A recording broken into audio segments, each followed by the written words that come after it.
Desde los albores de la humanidad, la Biblia nos presenta la historia de los pueblos y naciones que dieron forma al destino del mundo.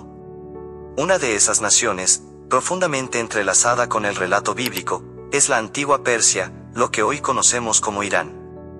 Para entender su importancia, debemos regresar al principio. Tras el diluvio, Noé tuvo 3 hijos, Sem, Cam y Jafet.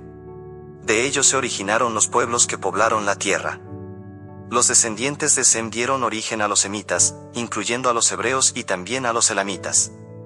Por otro lado, los medos descienden de Madai, hijo de Jafet. Así, Elam y Media, 2 de los antiguos territorios que conforman Irán, surgen directamente del linaje postdiluviano. Los elamitas se establecieron al suroeste de Irán, en las tierras fértiles cerca del Golfo Pérsico. Mientras tanto, los medos ocuparon las montañas del norte. 2 pueblos diferentes, con raíces comunes, que eventualmente se unirían para formar uno de los imperios más poderosos de la historia. Pero su historia no fue ajena al pueblo de Israel. En el libro de Génesis, capítulo 14, se relata la primera guerra internacional registrada en la Biblia. Un grupo de reyes liderados por Kedorlaomer, rey de Elam, invadió Canaán y capturó a Lot, el sobrino de Abraham. Este suceso marcó el primer gran conflicto entre estas antiguas potencias y los descendientes de Abraham. Pero Dios estaba con su siervo. Abraham reunió un pequeño ejército, rescató a Lot y derrotó a los invasores, demostrando que, aunque Israel era pequeño, su Dios era grande. Siglos después, los profetas comenzaron a hablar de Persia con una mezcla de juicio y propósito divino. Isaías, por ejemplo, escribió sobre los medos antes de que siquiera existieran como imperio dominante. Predijo que serían el instrumento de Dios para castigar a Babilonia, la nación que destruiría Jerusalén y llevaría al pueblo de Judá al exilio. Y aquí entra una figura impresionante, Ciro el Grande. Más de 150 años antes de su nacimiento, Isaías lo menciona por nombre en el capítulo 45. Así dice Jehová a su ungido, a Ciro, al cual tomé yo por su mano derecha. Ciro no solo conquistó Babilonia, sino que, al hacerlo, cumplió exactamente lo que los profetas habían anunciado. Permitió que los judíos regresaran a Jerusalén y reconstruyeran su templo, incluso financiando su restauración. Ninguna otra nación enemiga de Israel había actuado así. Persia no destruyó, restauró. Este momento marcó un antes y un después.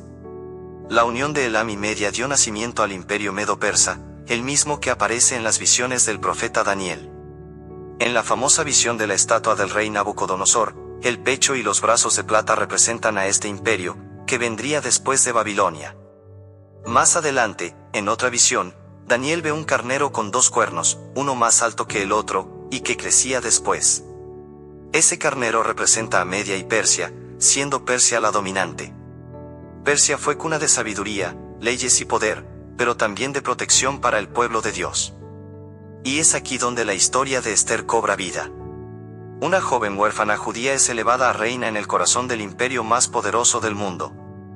Esther arriesga su vida para salvar a su pueblo de un decreto de exterminio planeado por Amán, el enemigo de los judíos. Su historia es una de valor, fe y propósito divino. Dios usó una mujer, un palacio pagano y un rey extranjero para preservar a su pueblo, una vez más, en territorio persa. Pero la conexión de Persia con la Biblia no termina allí. En el Nuevo Testamento, en el relato del nacimiento de Jesús, aparecen los magos de Oriente. Estos sabios viajaron guiados por una estrella para adorar al rey recién nacido. Aunque no se menciona su país de origen con exactitud, muchos estudiosos creen que provenían de la antigua Persia, herederos del conocimiento astrológico y profético de Babilonia y Media. Es posible que hayan tenido acceso a los escritos del profeta Daniel, quien sirvió en la corte de los reyes persas y dejó registros sobre el tiempo de la llegada del Mesías. Así, Persia, o Irán, no solo liberó al pueblo judío, sino que también, siglos después, reconoció la llegada del Salvador antes que muchos en Israel. Sin embargo, las escrituras también revelan un lado oscuro del futuro de Persia. En el libro de Ezequiel, capítulo 38, se describe la gran guerra de Gog y Magog, una coalición de naciones que se levantará contra Israel en los últimos tiempos. Y entre esas naciones se menciona a Persia, aliada con Gog de la tierra de Magog, posiblemente Rusia. Será una batalla espiritual, geopolítica y profética que marcará el principio del fin. Pero incluso en medio del juicio, Dios no olvida su misericordia. El profeta Jeremías, en el capítulo 49, pronuncia una profecía sobre Elam. Primero, advierte del castigo de Dios sobre esta nación, pero luego, declara: y acontecerá en los postreros días, que haré volver a los cautivos de Elam, dice Jehová. Esto es una promesa de restauración. Una señal de que, aunque Persia, Irán, participe en el conflicto final, todavía hay esperanza para su pueblo. Dios, en su infinita misericordia, siempre deja abierta la puerta de la redención.